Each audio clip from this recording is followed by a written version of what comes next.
Hello friends, online शिक्षण शाला में आप सभी का स्वागत है। और मेरे प्यारे प्यारे बच्चों, आप सभी कैसे हैं?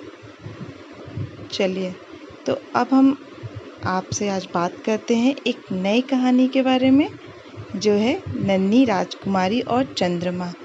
आपको कैसा लगा ये कहानी का टॉपिक, नन्ही राजकुमारी और चंद्रमा? तो चलिए शुरू करते हैं। बहुत पुरानी बात है।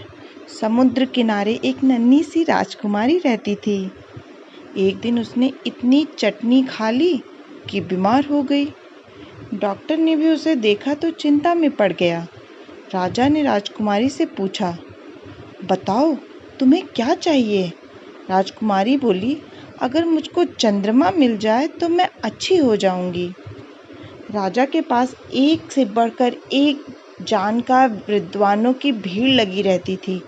वह उनसे जो मांगता वे हाजिर कर देते। इसलिए राजा ने कह दिया, ठीक है, तुमको चंद्रमा मिल जाएगा। राजा ने दरबार में पहुंचकर मंत्री को बुलाया।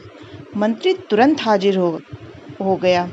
राजा ने कहा, मंत्री जी, राजकुमारी को चंद्रमा चाहिए, तभी उसकी तबीयत ठीक होगी। आज रात या ज़्यादा से ज़्यादा कल रात तक मुझे हर हाल में चंद्रमा चाहिए। यह सुनकर मंत्री पसीना पसीना हो गया और बोला, महाराज, चंद्रमा लाना तो असंभव है। चंद्रमा 35,000 मील दूर है। वह पिघले तांबे का बना है और राजकुमारी के कमरे से बड़ा है। मंत्री की बातें सुनकर राजा गुस्सा हो गया। उसने मंत्री को तुरंत जादूगर को हाजिर करने का हुक्म दिया। जादूगर ने नीले रंग का लबादा पहन रखा था।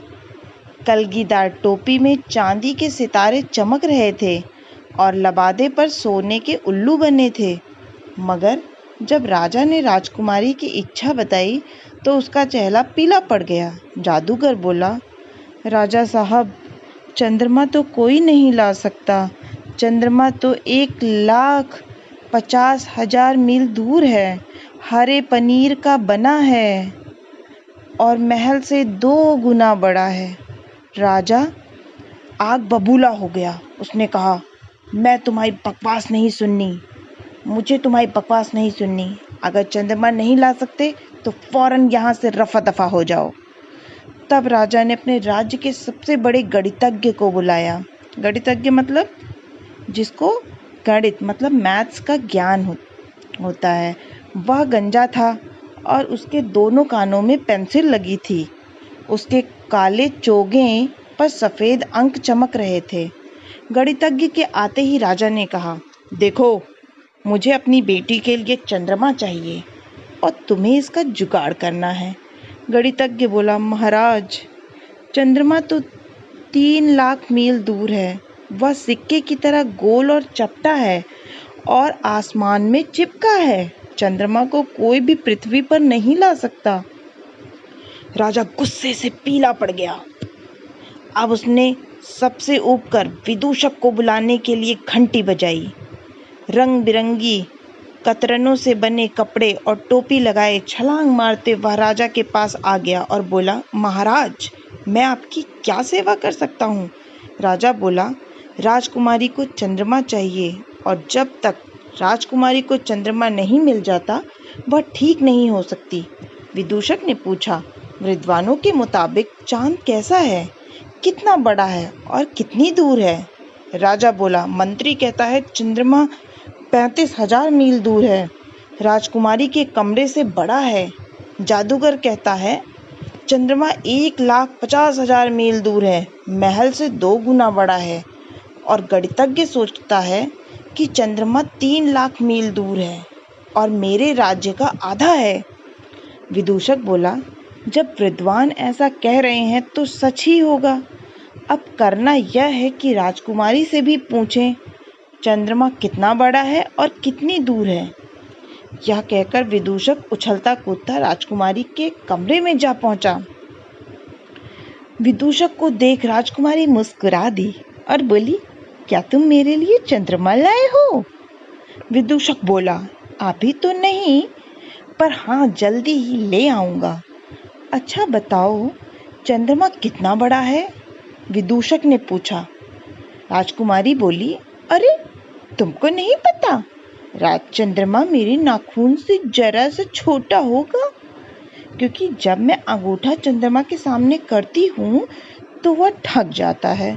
विदूषक बोला। और चंद्रमा कितनी दूर होगा? राजकुमारी बोली, मेरी खिड़की के बाहर जो पेड़ है उससे तो ऊंचा नहीं होगा, क्योंकि वह कभी कभी पेड़ की टहनियों में उलझ जाता है। वह किस धातु का बना होगा? विदूषक ने पूछा। अरे यह भी कोई पूछने की बात है? चंद्रमा तो सोने का बना होता है, राजकुमारी बोली।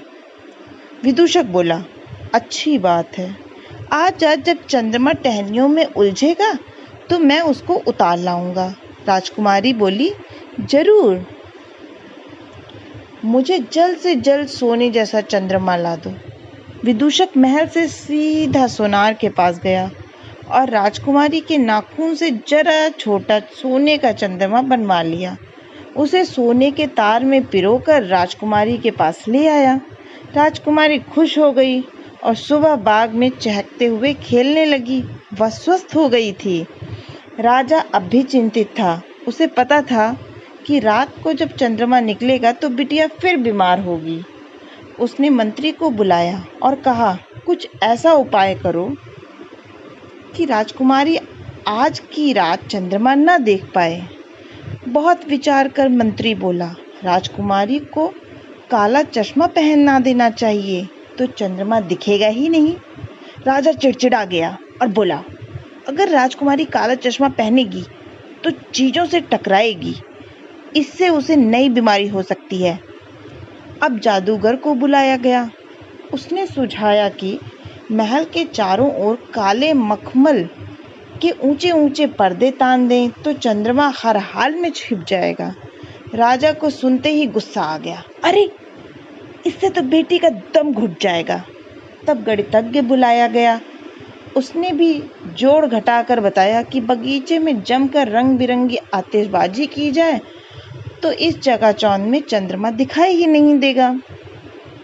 राजा को इस बात पर इतना गुस्सा आया कि वह चीखने लगा, आतिशबाजी आतिशबाजी होगी तो बिटिया सो नहीं पाएगी, और सोएगी नहीं तो बीमार हो जाएगी।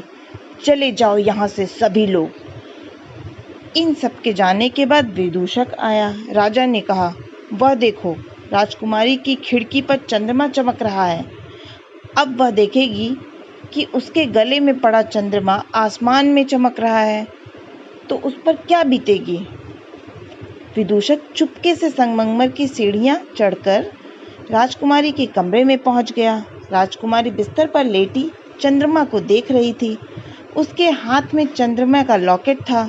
विदूषक बोला, कितनी अजीब बात है, चंद्रमा आसमान में चमक रहा है जबकि वह तो सोने की जंजीर के सहारे तुम्हारे गले में लटक रहा है। राजकुमारी खिलखिलाकर हंस पड़ी। अरे तुम तो एकदम बुद्धू हो। ये किसने बोला? राजकुमारी ने बोला। क्या बोला? अरे तुम तो बुद्धू हो। इसमें अजीब बात क्या है? जब मेरा कोई दांत टूट जाता है तो उसी जगह दूसरा नहीं उगाता। विदूषक बोला, अरे हाँ, जानवर के सींग झड़ जाती है तो वह भी तो फिर से आ जाती है। इतनी सी बात मेरी अक्ल में क्यों नहीं आई? राजकुमारी बोली, ऐसा दिन रात रोशनी चंद्रमा सबके साथ होता है। विदूषक ने देखा कि धीमे धीमे बुदबुदाते हुए राजकुमारी खुशी खुशी सो गई। विदूषक मुस्कुराता हुआ कमरे से बाहर आ गया। तो बच्चों, आपको ये कहानी कैसी लगी? मुझे बताएंगे ज़रूर कि आपको ये कहानी कैसी लगी। आपने चंद्रमा के बारे में क्या क्या जाना? नन्ही राजकुमारी को कैसे मज़ा आई? उसको विदूषक ने कैसे समझाया? ये सब सुनने के लिए एक बार फिर से सुनिएगा ये कहानी। तो चलिए, अब मैं आपसे एक प्रश्न पूछूं। ये बताइए कि राजकुमारी किस कारण से बीमार हो गई थी? इसका उत्तर हमें कमेंट बॉक्स में बताइएगा, ठीक है? अगर आप इसका आंसर कमेंट बॉक्स में बताएंगे तो मैं अपनी नेक्स्ट कहानी में आपका नाम बोलूँगी भी और लिखूँगी भी और शाबाश बोलूँगी।